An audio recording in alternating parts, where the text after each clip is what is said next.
are getting worse. Okay?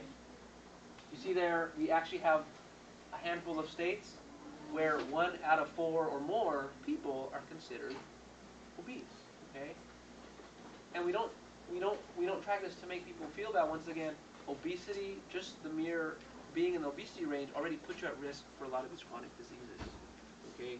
And you can start with cancer even. You can start with heart disease, diabetes, right? You can start with sleep apnea. You know, there are all sorts of conditions. Arthritis. You know, the more weight you have, the more arthritis you have in your joint. Gout. And I can keep going. So we're trying to prevent all of these diseases by helping people to develop lifestyles to work on their weight. So insulin sensitivity, now I have to decipher this for you a little bit, but I think it's not too hard. So you see here, so this graph here, this represents insulin levels, okay, and then as you can see here, this is the amount of weight loss. So now you're wondering what's insulin all about? So is anyone familiar with the hormone insulin? Okay, your body makes natural insulin, right? People with diabetes, to start off, so I'm talking about type 2 diabetes. So the standard, the diabetes that we see on this ion a lot is called type 2 diabetes. That diabetes initially, so insulin, the way insulin works is that if I were to eat a candy bar, insulin's job is to take that energy that's broken down into glucose, we talked about that, right? And to shove it into a muscle or an organ. That's what insulin does. I eat a candy bar, I break it down into glucose, insulin comes to the rescue, takes it, puts it into my muscles. Okay? That's what insulin does.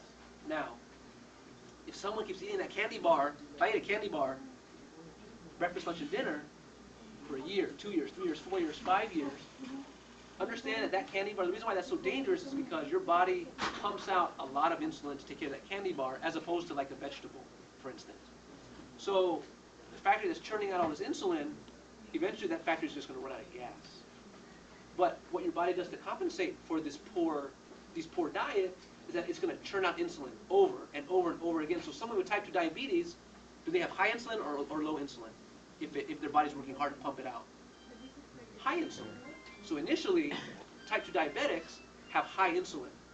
The problem is when their body burns out because they don't fix their diet, the insulin goes away, and that's why they end up injecting themselves. So initially, early type 2 diabetes, they will have high insulin. So this is what it's showing you, is that as the weight loss increases, guess what?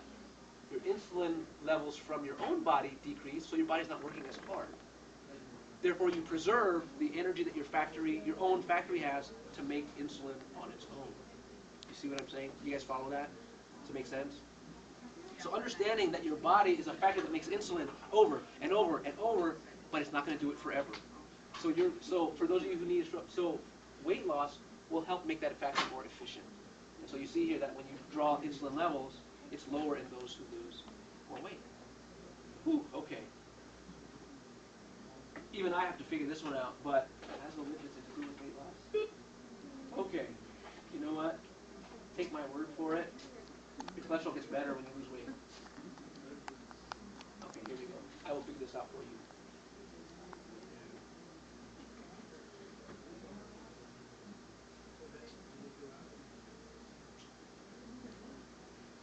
You know what? I'll just keep going. Relationship between change in weight and blood pressure. Okay. Now, once again, I apologize for the statistical graph, but I probably should review these a little bit better. But I will tell you, without deciphering this graph, because I think you guys my eyes are glazing over this too. Understand that if you read the guidelines in any kind of in a lot of the hypertensive guidelines, I know you don't read those for fun. I read them for fun. That one of the first things that they will tell you is that actual weight loss will actually improve your blood pressure. Okay, just leave it at that. I think that's what you need to take. That's the takeaway. Okay, and it will improve your cholesterol. Those are the two slides that they're talking about here. Now, as far as what I'm concerned about is, well, depending on how high your blood pressure is, exercise has been shown to improve it a certain amount.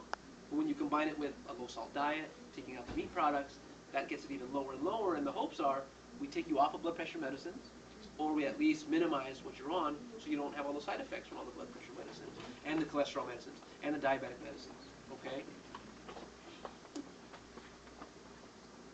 All right.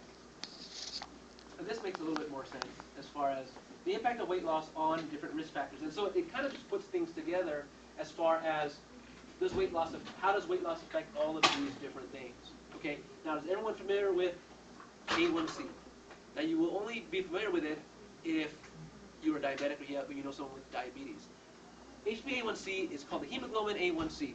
That's what doctors do to figure out, are you controlled or not controlled with your diabetes.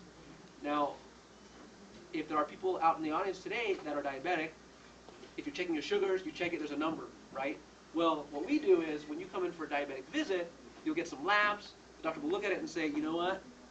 Even though you have not been controlled over the last 3 months, because what this hemoglobin A1c does is it checks, there's a certain number that this translates to tell us whether or not you're in good control.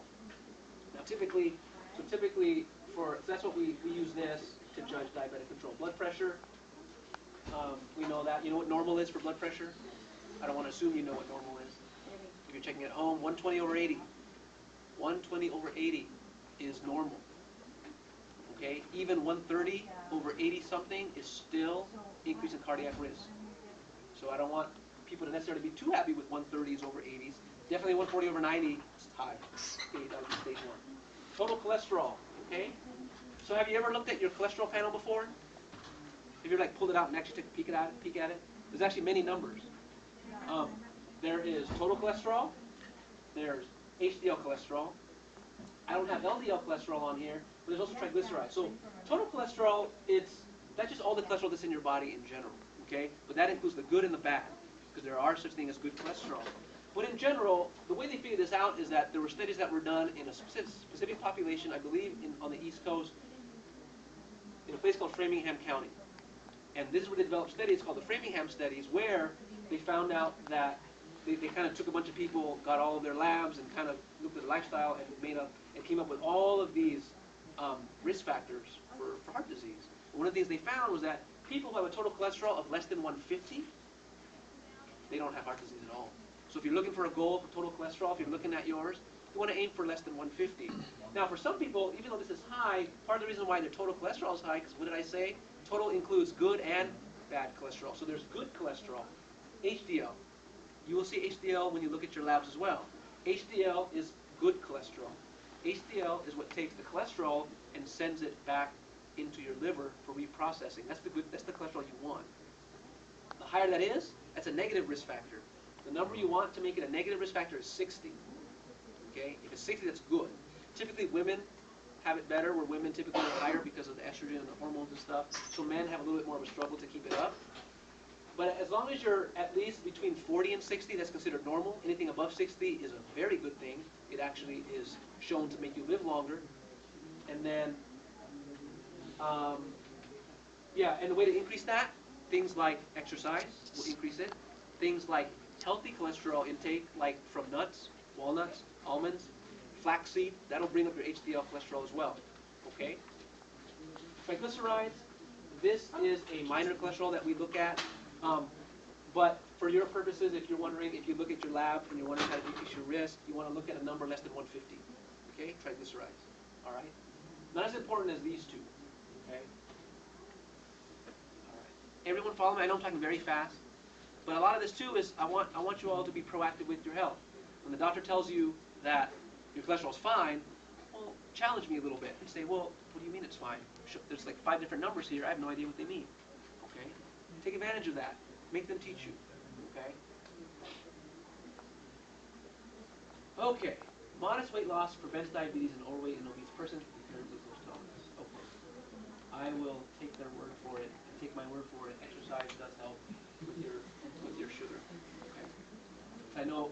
Is everyone staying awake with me? Do we have to stretch? We okay? Everyone hungry? I'm hungry. All right. Reduced risk of breast cancer. So I told